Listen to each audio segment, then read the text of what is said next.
ప్రజలకు ప్రతి నెల సక్రమంగా ఇంటింటికి రేషన్ అందిస్తున్న ఎండియు ఆపరేటర్ల వ్యవస్థను రద్దు చేస్తూ ప్రభుత్వం జారీ చేసిన జీవోను ఉపసంహరించుకోవాలని ఎండియు ఆపరేటర్లు ప్రభుత్వానికి విజ్ఞప్తి చేశారు. తమకు ఉద్యోగ భద్రత కల్పించాలని వారంతా డిమాండ్ చేశారు. 2027 వరకు కొనసాగేందుకు తమకు గడువు ఉన్నప్పటికీ రాష్ట్ర మంత్రిమండలి తమపై వేటు వేస్తూ అర్ధాంతరంగా నిర్ణయం తీసుకోవడం అన్యాయమని వారంతా ఆవేదన వ్యక్తం చేశారు. ఈ మేరకు Shri Annapurna Rajamahendravaram urban mobile distribution union association ఆధ్వర్యంలో తూర్పుగోదావరి జిల్లాలోని ఎండియు ఆపరేటర్లు బుధవారం మధ్యాహ్నం కలెక్టర్ కార్యాలయం ఎదుట ఆందోళన నిర్వహించి తమ నిరసన తెలియజేశారు. అనంతరం వారంతా కలెక్టర్ పి ప్రశాంతిని కలిసి వినతి పత్రం అందజేశారు. ఈ సందర్భంగా అసోసియేషన్ అధ్యక్షుడు ఆర్ఏ చిన్ని మాట్లాడుతూ తమ కుటుంబాలను రోడ్డున పడవేయొద్దని ప్రభుత్వానికి విజ్ఞప్తి చేశారు. రాష్ట్ర వ్యాప్తంగా 9260 రైస్ మొబైల్ డిస్ట్రిబ్యూషన్ యూనిట్ వాహనాలను 2021 జనవరి 27న నిరుద్యోగులకు ఉద్యోగం కల్పిస్తూ ప్రభుత్వం తమను తీసుకొని 6 సంవత్సరాల వరకు పని కల్పిస్తూ జీవో జారీ చేసిందని చెప్పారు. జూన్ 1 నుంచి రేషన్ డిపోల ద్వారా రేషన్ ఇవ్వాలని నిర్ణయించిన కూటమి ప్రభుత్వం తమ కొట్టడం దారుణమని ఆర్చిన్ని వాపోయారు. కరోనా సమయంలో కూడా తాము ప్రాణాలను పణంగా పెట్టి రేషన్ అందించామని ఆయన చెప్పారు. 9260 ఎండియు ఆపరేటర్లు తమకు ఒక అసిస్టెంట్ వెరసి కుటుంబానికి 5 వంతున 1,00,000 మంది దీనిపై ఆధారపడి జీవిస్తున్నామని ఆయన తెలిపారు. అందుకే ఈ జీవోపై పునఃపరిశీలన చేసి ఉపసంహరించుకోవాలని ఆర్ఏ చిన్ని డిమాండ్ చేశారు. తమ సేవలను ప్రభుత్వం ఉపయోగించుకోవాలని ఆర్ఏ చిన్ని కోరారు. ఎండియు ఆపరేటర్ పి ఇందిరా మాట్లాడుతూ ప్రభుత్వం తమకు అప్పగించిన పనిని సక్రమంగా బాధ్యతతో అమలు చేస్తున్నామని, అర్ధాంతరంగా తమను తొలగిస్తూ జీవో జారీ చేయడం తగదని అన్నారు. వృద్ధులు వికలాంగులకు ఇంటికి వెళ్లి మరీ రేషన్ ఇస్తున్నామని ఆమె చెప్పారు. తమ సేవలు కొనసాగించాలని ఇందిరా ప్రభుత్వానికి విజ్ఞప్తి చేశారు. కార్యక్రమంలో అసోసియేషన్ గౌరవ అధ్యక్షుడు గారా త్రినాథ్, గౌరవ సలహాదారు నక్క శ్రీను, ఉపాధ్యక్షుడు గూటం రాజు, సుధన్ సింగ్, కార్యదర్శి పనువ సూర్య, దొరతేజ, సహాయ కార్యదర్శి చోడవరపు దుర్గాప్రసాద్, సభ్యులు గేదెల రామమూర్తి, గెద్దాడ అనిల్ కుమార్, కనకం రవికుమార్, విప్పర్తి యహాన్, నందిగామ సునీల్ తదితరులు పాల్గొన్నారు.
ఏదైతే నిన్న నాదెండ్ల మనోహర్ గారు ఈ వ్యానులు రద్దు చేస్తూ జీవో ఇచ్చేశారో ఆ జీవోలు వెంటనే ఎండీల ఐక్యత, ఎండీల ఐక్యత.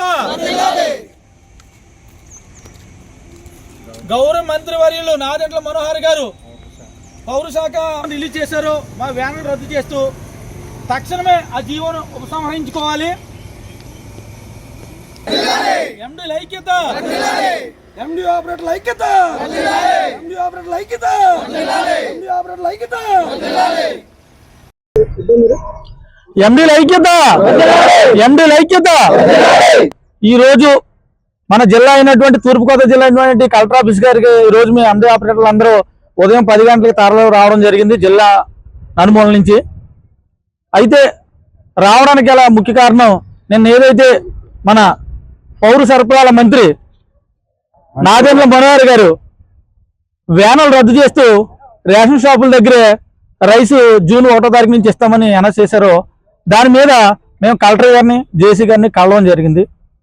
అయితే కలెక్టర్ గారు కానీ జేసీ గారు కానీ ఒకటే చెప్పారు, ఈ గవర్నమెంట్ పాలసీ, దీని గవర్నమెంట్ తప్పనిసరిగా మేము గవర్నమెంట్ దృష్టికి తీసుకెళ్తాం, మీ సమస్యలు ఏవైతే మీ ప్రాబ్లమ్స్ ఉన్నాయో అన్నీ కూడా మాకు స్పష్టమైన హామీ ఇవ్వడం జరిగింది. అలాగే ఈరోజు మీ అందరికీ తెలుసు, మీడియా మిత్రుల ద్వారా నేను ఒకటే విన్నవించుకుంటున్నాను. ఈ ఎంప్లాయ్మెంట్ కల్పించవలసిన గవర్నమెంట్ వారే, ప్రభుత్వం వారే ఈ ఎంప్లాయ్మెంట్ తొలగించేస్తే ఎంత బాధాకర విషయం. ఈ విషయాన్ని రాష్ట్ర ముఖ్యమంత్రి వర్యులు నారా చంద్రబాబు నాయుడు గారు, అలాగే డిప్యూటీ సీఎం పవన్ కళ్యాణ్ గారు, అలాగే లోకేష్ గారు కూడా ఒకసారి పునరాలోచన చేయండి. ఆ జీవోని వెనక్కి తీసుకోండి. మమ్మల్ని 2020లో అపాయింట్ చేశారు. మాకు 2027 వరకు అగ్రిమెంట్లో 2027 వరకు ఎండి ఆపరేటర్లు కొనసాగించాలని మాకు జీవో ఉంది. ఆ జీవో ప్రకారం మమ్మల్ని అప్పటి వరకైనా కొనసాగించండి. లేదు మీకు తొలగించాలనుకుంటే కనుక ప్రత్యామ్నాయం ఏమైనా చూపించండి. అంతే తప్ప మమ్మల్ని సడన్గా ఇలా రోడ్ల పాలు చేయొద్దు దయచేసి. మేము రాష్ట్ర వ్యాప్తంగా 9,260 ఎండి వెహికల్స్ ఉన్నాయి. మా గలపరు ఒకరు ఉంటారు. 1:2 తీసుకుంటే సుమారు 18,500 మంది ఈ వ్యవస్థ మీద బతుకుతున్నాం. దయచేసి మమ్మల్ని రోడ్లను పడేయద్దు. గవర్నమెంట్ వారు పునరాలోచన చేయండి దయచేసి. ఇక్కడ మేము ఏ పార్టీకో ఎవరికో తొత్తులం కాదు, మేము ప్రజలు సర్వీస్ చేయడానికి వచ్చాం. ఏదైతే మాకు ఇచ్చిన బాధ్యత సక్రమంగా నిర్వహిస్తున్నాం. ఎందుకనంటే నేను జేసీ గారు మా గెట్ టుగెదర్ మీటింగ్ పెట్టి 78% మీరు బ్రహ్మాండంగా చేస్తున్నారని మమ్మల్ని పొగిడారు ఆయన జేసీ గారు. ఇక్కడే మీటింగ్ పెట్టి నిన్న ఇదే రోజున 22% జాగ్రత్త చేసుకోండి. ఆ 22% కూడా మీరు బాగా చేయాలి. 100% మనం సక్సెస్ అవ్వాలి. ఈ వ్యవస్థలో బ్రహ్మాండంగా నడుస్తుంది ఈ వ్యవస్థ అని చెప్పారు. ఈ రోజునే మేము ఇలా వెహికల్ తీసేస్తున్నారంటే మాకంటే ఎక్కువ బాధపడేది జనాలు. ఎందుకంటే మేము కూడా వస్తాం కలెక్టరేట్కి, చెప్తాం మా బాధలు. ఎందుకంటే గతంలో డీలర్లు ఏ మాదిరిగా వ్యవహరించేవారు అనేది మా అందరికీ తెలుసు, మీకంటే ఎక్కువ అని వాళ్ళు చెప్పారు. మేము నిజంగా ఈ రోజు వాళ్ళు తీసుకొస్తే మేమేదో కలిపి తీసుకొచ్చాం అనుకుంటారు. మీడియా మిత్రులు నేను ఒకటి అడుగుతున్నా, మీరు పబ్లిక్ వెళ్ళి అడిగి చూడండి అన్న, చూస్తే వాళ్ళే చెప్తారు ఏంటి వ్యవస్థ ఎలా ఉంది, ఎలాగిస్తున్నారు. భయంకరమైన కోవిడ్ పరిస్థితుల్లో కూడా మా ఆపరేటర్లు అందరూ కూడా అంటే ప్రతి ఒక్కరు ప్రాణాలు తెగి చేసించారు. అందులో పోలీసు వారు ఉన్నారు, అలాగే మెడికల్ వారు ఉన్నారు, డాక్టర్లు ఉన్నారు. అందులో భాగంగానే మేము ఉన్నాం. ఎండి ఆపరేటర్లు కూడా ఆ రోజు డబుల్ రైస్ ఇచ్చారు. 2 సార్లు రైస్ అంటే డబుల్ రైస్, ఒక్కొక్క క్వార్టర్ వాటర్కి 20 కేజీలు ఉంటే 45 కేజీలు ఇస్తే అవి కూడా మేము పని చేసి మంచి సర్వీస్ చేయగలిగాం. ఈ రోజు ప్రజలతో మమేకం అయిపోయి మేము అంత చక్కగా చేస్తుంటే మా మీద ఏదో దుష్ప్రచారం చేయాలని ఒక దురుద్దేశంతో డీలర్లు, కేవలం డీలర్ వ్యవస్థ నడిపిస్తుంది. ఏంటంటే వాళ్ళకి వచ్చిన ప్రాబ్లం, మా వ్యవస్థ వచ్చిన తర్వాత వాళ్ళకి ఏమైనా తగ్గిందా? వాళ్ళకి ముందు ఏదైతే కమిషన్ ఉందో అది కమిషన్ ఉందిగా. ఇవాళ ఎందుకు మా మీద అంత పగ, అంత కక్షపూరితంగా వెళ్ళిపోయి మంత్రి గారికి లేనిపోని అపండాలు వేయడం? ఎస్, మేము ఏదైనా తప్పు చేస్తుంటే డెఫినెట్ గా మీరు యాక్షన్ తీసుకోండి, దానికి మేమేం కాదనం. కానీ మా కుటుంబాలు రోడ్డు పాలు చేయొద్దు దయచేసి.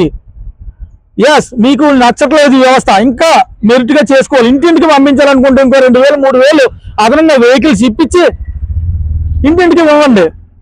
మన గవర్నమెంట్ మనందరికీ పేరు వస్తుంది. అది ఆలోచన చేయాలి తప్ప ఉన్న ఎంప్లాయ్మెంట్ తొలగించి దయచేసి మమ్మల్ని, మా కుటుంబాలు రోడ్ల పాలు చేయొద్దు. ఇంకో విషయం చెప్తున్నాను, మరి ముఖ్యంగా మీడియా ద్వారా తెలియజేసుకుంటున్నాను. దయచేసి మీరు అభూత కల్పనలో ఏమి సృష్టించొద్దు. ఇక్కడ చాలా సక్రమంగా ఈ పాస్ మిషన్ ఉంది. అథెంటికేషన్ వేస్తేనే కానీ బియ్యం తీయడానికి ఉండదు. అందులో ఎవరు ఎక్కడ వ్యాన్ నుంచి మీకు నచ్చితేనేమో వ్యాన్ సూపర్, నచ్చకపోతేనేమో వ్యాన్ నుంచి బియ్యం తరలించేస్తున్నారు. ఇలాంటి అపోహలు వద్దు దయచేసి. మీరు మమ్మల్ని కాదు అడగడం, మీరు డైరెక్ట్గా వెళ్ళి పబ్లిక్ని అడగండి. మేము బాగా ఇవ్వట్లేదు అంటే అప్పుడు మేమే తొలుగుతాం. పబ్లిక్ దగ్గరికి వెళ్ళి మేము సరిగ్గా ఇవ్వట్లేదు అని వాళ్ళు అంటే 50% ఇవ్వట్లేదని పబ్లిక్ అంటే మా అంతటా మేమే తొలగిపోతాం. మీ డిమాండ్స్ చెప్పండి. అంతే. ఇప్పుడు మరి ముఖ్యంగా మా డిమాండ్స్ ఏంటంటే మా కుటుంబాలు రోడ్ల పాలు చేయొద్దు దయచేసి. ముఖ్యమంత్రి చంద్రబాబు నాయుడు గారు మరి ముఖ్యంగా తెలియజేసుకునేది ఏంటంటే ప్రతి ఒక్కరికి కూడా మేము ఈరోజు SC, ST, BC minority, Christian minority ఈ 5 కులాలకి బడులు ఇవ్వడం జరిగింది. ఈరోజు బడుగు బలహీన వర్గాలైన మా మీద మీ కక్ష సాధింపు వద్దు దయచేసి. ఒకటి అర్థం చేసుకోండి, మీకు కావాలంటే స్టిక్కర్లు మార్చండి బళ్ళకి, మాకు ఏ అభ్యంతరం లేదు. మమ్మల్ని పార్టీలకి అంటగట్టొద్దు. ఇక్కడ మేము పబ్లిక్ సర్వెంట్లు, సివిల్ సప్లైలో ఒక భాగం. దయచేసి ఆ విధంగా చూడండి తప్ప మమ్మల్ని మీరు ఒక పార్టీకి అంటగట్టొద్దు. మరి ముఖ్యంగా నేను డిప్యూటీ సీఎం పవన్ కళ్యాణ్ గారు కూడా విజ్ఞప్తి చేస్తాను. సార్, మీ మీద నమ్మకంతో ఆ రోజు చాలా మంది ఓట్లు వేయడం కూడా జరిగింది. మా ఎండి ఆపరేటర్లో చాలా మంది జనసేన వాళ్ళు ఉన్నారు, టీడీపీ వాళ్ళు ఉన్నారు, అలాగే వైసీపీ వాళ్ళు కూడా ఉన్నారు. లేరని నేను అన్నాం. అందరినీ ఒకే తాటి మీద మీరు తీసుకురావద్దు. దయచేసి మీరు పునరాలోచన చేసుకుని మాకు ఉద్యోగ భద్రత కల్పించండి. అదే విధంగా ఒకవేళ ఇది తీసేసే ఉద్దేశం మీకుంటే వేరే గవర్నమెంట్కి రిక్రూట్ చేయండి మమ్మల్ని, అంతే తప్ప ఇలా రోడ్డును పడేసి కార్యక్రమాలు అయితే మీరు చేయొద్దు. మరి ముఖ్యంగా ఇంకో విషయం మేము చెప్పదలుచుకున్నాం చంద్రబాబు నాయుడు గారికి, అలాగే లోకేష్ గారికి, అలాగే చాలా మంది కూడా ఎండి ఆపరేటర్లు విధి నిర్వహణలో ఉండగానే మరణించిన వారు ఉన్నారు. అయినప్పటికీ మాకు ఏ సహాయం కూడా గవర్నమెంట్ నుంచి రాలేదండి. ఇన్సూరెన్స్ కానీ ఏది కూడా మాకు రాలేదు. మా పేరు మీదకి వెహికల్ మార్చడం జరిగింది. మేము కూడా కుటుంబస్తులతో కలిపి చేసుకుంటున్నాం. మరి ఈ రోజు మా పిల్లలు మా పరిస్థితి కూడా ఏమిటో అర్థం కావట్లేదు. దయచేసి ప్రభుత్వం అర్థం చేసుకోవాలి. మాటలో చాలా మంది ఉన్నారు. మేము కూడా వీధులంటే వెళ్ళి మాకు ఇచ్చిన పని మేము బాధ్యతగా నెరవేరుస్తున్నాము. మేమైతే అలాంటి ఆక్రమణ ఎవరు చేయట్లేదు. మాకు ఇచ్చిన పని మేము 2 షాపులు, తర్వాత స్కూల్కి, అంగన్వాడీ సెంటర్లకు కూడా మేము వేరే మనుషులను పెట్టుకుని ఈ యొక్క బాధ్యత నెరవేరుస్తున్నామండి. సక్రమంగా మాకు ఇచ్చిన పనులు మాకు ఇచ్చిన టైంలో మేము కరెక్ట్ గా చేసి మేము రిటర్న్ స్టాక్ కొట్టడం జరుగుతుంది. మాకైతే ఈ విషయం చాలా బాధగా ఉంది.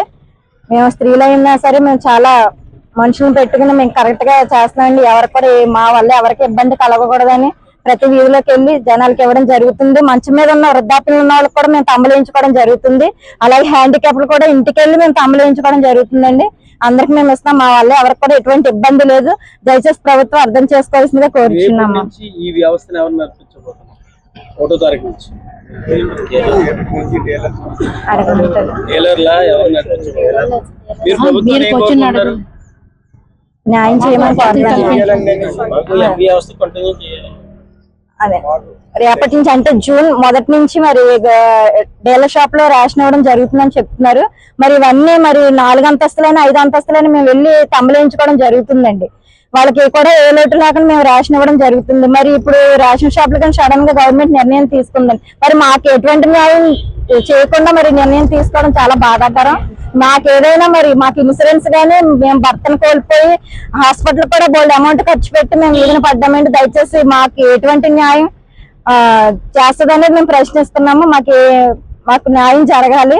మేము చాలా బాధపడుతున్నామండి. అందరం మేము ముగ్గురం కాదండి, ఇంకా జిల్లాల వారీగా పశ్చిమ గోదావరి జిల్లాలో, తూర్పు గోదావరి జిల్లాలో చిన్న పిల్లలతో ఉన్న స్త్రీలు ఉన్నారండి. అందరూ రాలేదు.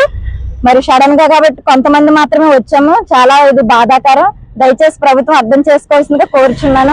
ఎందుకంటే మాకు ఇన్సూరెన్స్ గానీ ఎటువంటిది లేదు. కేవలం